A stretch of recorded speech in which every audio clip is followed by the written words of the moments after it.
time, at least the way that it was taught to me. And so, like, working at this store, being around all of these other people who were, it was interesting how I ended up. Do you want to go on a side quest of a story here? Let's do it.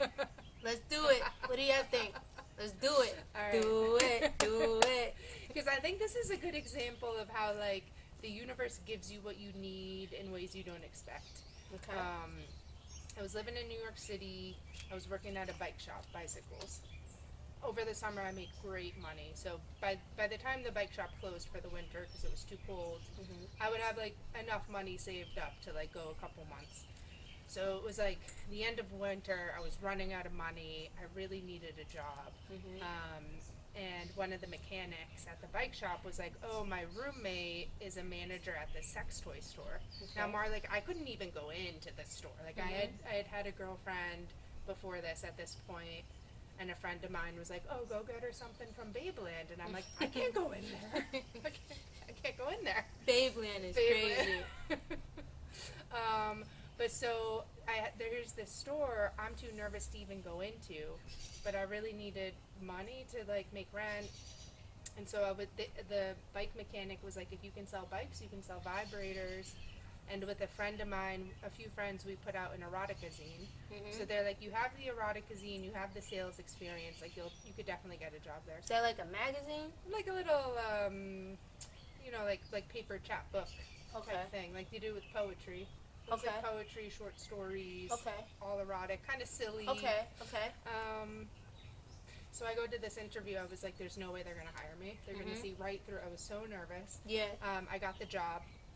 And so now it's like I'm forced into this situation where I have to go every day into this store I was too nervous to go into. And did your family know you was working here? So I wasn't going to tell my mom. And my sister, she's like a year younger than me. And she likes to get a laugh. So I was home for something. It was my mom, me, and my sister in the car. And my mom knew I got a job, but I wasn't really saying what it was. And she was, like, curious, but not pushing. Yeah. And so we're in Dixon City, driving by the sex store in Dixon City. And my sister goes, "That's the type of place Maggie's working at." My mom's like, shit. "What?" And it's like, like, no shade on that place, but Babeland was, like, all pink, super feminist, like different type of store. How was your mom's face? Like, was it like an instant reaction, or it just kind of like, it's like a slow? It was instant. Yeah, she was ultimately okay with it, I guess. But yeah, she was a little surprised. So work, like, to come back put to you in a spot. Whenever she can, she will. She's good at it. Damn. That's funny. So working there really changed my life because not only did it really, like, teach me sex positivity, and, like, I had this community of, like, mostly queer people who felt like a little family, and especially learning about, like, not making assumptions about people, learning about the difference between gender and sexuality, like, meeting people where they're at. And I think now this was in New York. So I started in Brooklyn by the Barclays Center. Okay. And then I went to the Lower East Side. So we would get every different type of person. And I feel really grateful for that experience now. It doesn't really exist the same way it used to. Things like that, I feel like they don't last forever the way they are. So you feel like it, like, opened your mind up a little bit, and not have so much, like, of that. Do you feel like that trauma went away? It was a way to heal it. It wasn't so much negativity behind it. You seen, like, the positive, like, and it's like, how do you have positivity with sex, right? But, like, you could. Yeah, well, there's, like, no shame. Like, you start to take the shame away from it, and when, like, you're talking about it every day for hours. So, like, if you have more knowledge about something, it makes you a little bit more comfortable and stuff. Because for me, not that you asked, I feel like sometimes too, but more as like when in my youth, like, I was a prude, like, yeah. And I don't know why. It's because, I mean, life footage in real time. You gotta appreciate it. For me, like, and I guess like you know, um, I used to sneak and watch porn, right? But it is like, but to talk about it, not on the TV, on cable TV, and we didn't have those channels. But after a while, like you get used to reading between the lines. Literally, if you see between the fuzzy, like it'll start coming into play. Yeah. But it's like I watch it secretly, like feeling like emotions towards it. But then like to talk about it, like, and it's like you watch it, like it interests you, like what. And I don't know, maybe it was some trauma behind it too, because it was like a taboo. Like at that age, we weren't allowed to watch that or talk about it. Like when we watch movies or TV with our parents, close your eyes. And I even did it with the kids growing up. Close your eyes. What the hell's going on? What like, well, I think it's like sex education is really important, and like, did you get it at like I definitely didn't get it at school. Not that I can recall. Not that I can recall. It would have been great, right? It probably would have made me a little bit comfortable around the or the conversation, or the topic of sex, right? If we were more educated on it, not making it like a mystery or, ooh, that's a bad thing, because then that was, I mean, and I guess in a way, that was kind of good, because it's like, all right, we gotta wait a certain age. Yeah, I think it. You know what I mean? Yeah, you should wait till you're in it. Well, we wouldn't. No one would be allowed in the shop unless you're 18. Oh yeah. Okay. Yeah. But I mean, I remember there was this one woman. She was in her 80s, and I'll never forget this woman. She came in, and she was really open and really emotional, and she was pretty sad because she was saying she was worried she would die without ever having had an orgasm. Really? Yeah. And so, like, this is an adult who's gone her whole life never being able to talk about it. And so I think that's the thing about shame, when you have like adults who feel like, I think it's a little different with kids. That should be like between the parents and the kids, probably, like, definitely. But like when you have people who feel like they can't talk about something, whatever it is, that's what creates shame. And so talking about it kind of dispels the shame. Well, spotlight now. Well, for me,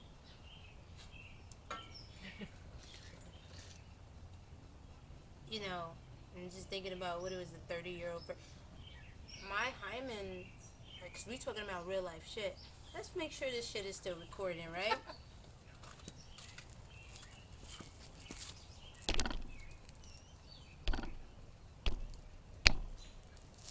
real life conversations, right? We're all adults, hopefully, that's viewing, we're tuning in, we're giving sex ed classes, right? Now, but my hymen was not broken until like mid-20s, late 20s, believe it or not. Like, I fooled around, I kissed boys.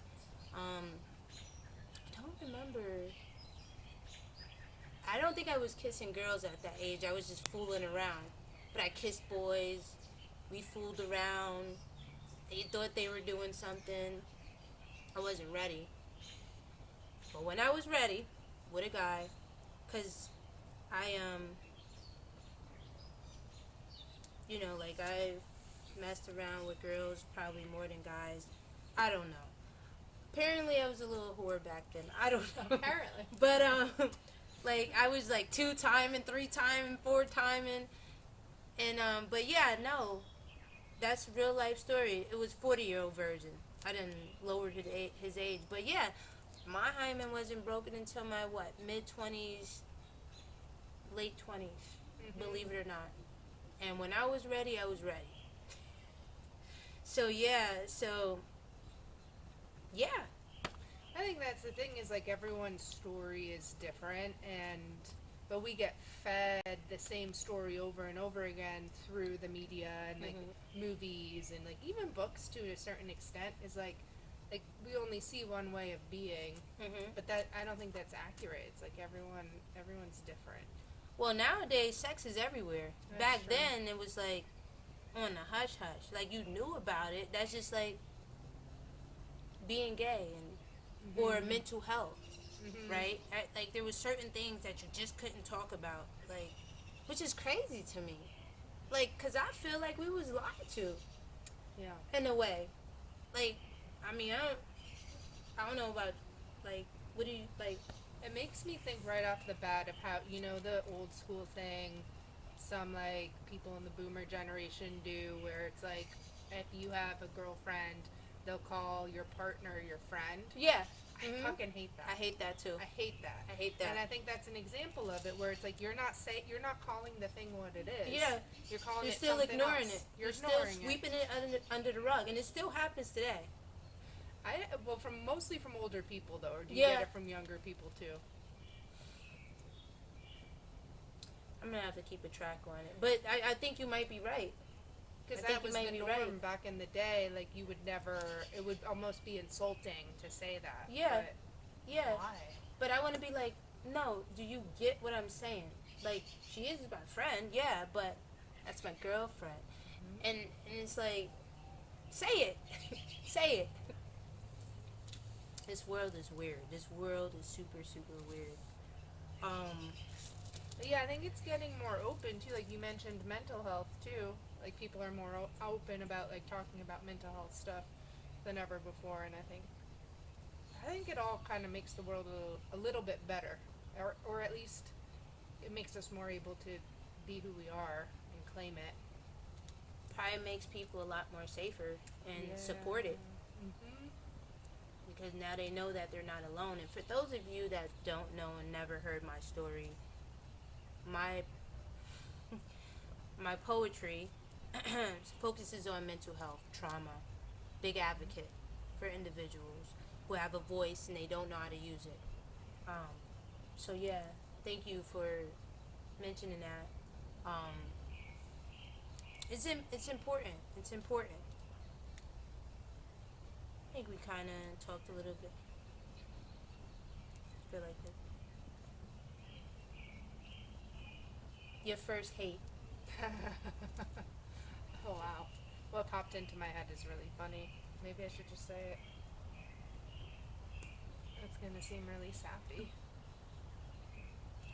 But Say it with your chest. Say it with your chest. Nice and loud. I know I'm soft spoken. Just like me. Just like me. Hopefully you can hear us. But I just remember, I have this moment being younger, living in Dixon City, and like I came home from school one day and all the trees were just like cut down on the side of the mountain. And I remember like the feeling I had then of like this total disregard for nature and for whatever animals lived there.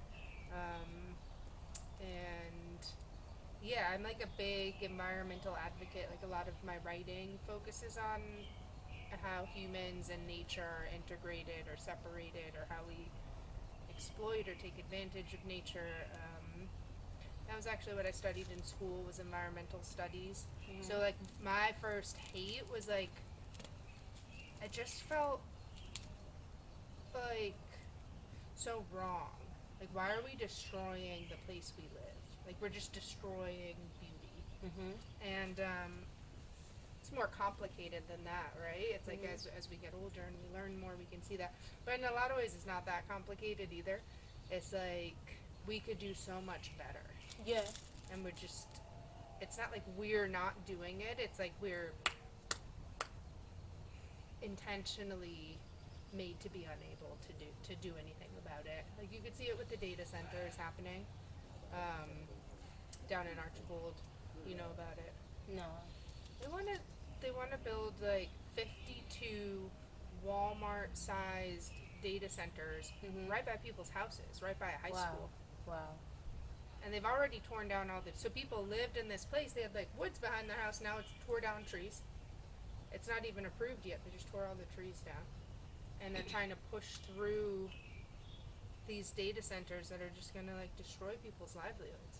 You know what I think about when you like talk about like the trees being broken down and these I think about the animals. Yeah. Cuz that's kind of I feel like that's kind of what we did, right? Not saying what I'm just saying there's a pattern. We'll riding around like what's deers be doing over here? What's bears? This is their land. Yeah. We took it. We broke it down, we destroyed it, and we built homes on top of it. And now they got to find somewhere else to live. So, just like these data centers, now they're doing it to us. Oh yeah, like the people gotta move Yeah. too. Well, it's happened to people too though in the past. That's like lived in their homes for years. Yeah. That would make me angry. I think it's like the whole. I mean, if we're gonna zoom out, right? It's like the colonial mindset. I think that's like a jargony kind of catchphrase way to put it, but it's accurate. It's like this idea that people who have money and power can just take whatever they want and do whatever they want. So I they fucking think. hate that. So they think. So they think. I mean, it's been can, challenged before. but You an optimist or a nihilist? You think we could fight it or nothing we could do? this kind of reminds me of the Narrows. Nice You pivot. know, Nice pivot. Nah, it does. It does, because it's like, give me my main character's name. It's been a minute. Sim and then Prudence Sim. is the other one. I had Prue in mind. So Sim, the girl so in Maggie's book, The Narrows, and make sure you purchase it. Make sure you grab one. I mean, it's a great adventure. The Narrows by m.craig, right? So Sim, she in that book she's navigating her emotions and feelings and starting to realize that she has feelings for someone of the same sex, a girl. The girl that she has a crush on, she's big into like changing things like this. Yeah. Remember the part I'm talking about? Yeah. It wasn't really a pivot, right? I can't remember specifically, but it was something that was going on where it was like pretty much tearing the community apart and lives were going to be lost. Properties were going to be destroyed if they didn't do something. And she was really like firm on it. She's like, we got to do something. She's trying to come up with a plan, and Sim's just sitting there like, again, she's tuning her out because she's still trying to navigate her feelings for this girl. She don't care about that. And then she goes to her friend, her homeboy, and like, oh, she wants to do this, that. I don't care about that. But she can't, nobody knows, like, she's not out yet. And just like Maggie said, she was like, pretty much, she wanted to challenge the man. Like, she was like, we got to do something. And Sim's like, at first she was like, okay, yeah, I'm all for it. And then she was like, no, we can't do that. Like, it won't make a difference. yeah, like, it won't make a difference. Like, just leave it alone. I think Prue was saying, like, just stay out of it. And then eventually, they did stand up. And there's a part 2. So check it out. Am I right? It's a question I grapple with it a lot, and I think I figure out what I think about things through writing. And so, I wrote The Narrows in 2011. It came out, so that's like 15 years ago now. And I just finished school. I was an environmental studies major. I was like full of like hope to save the planet. People were people really wanted to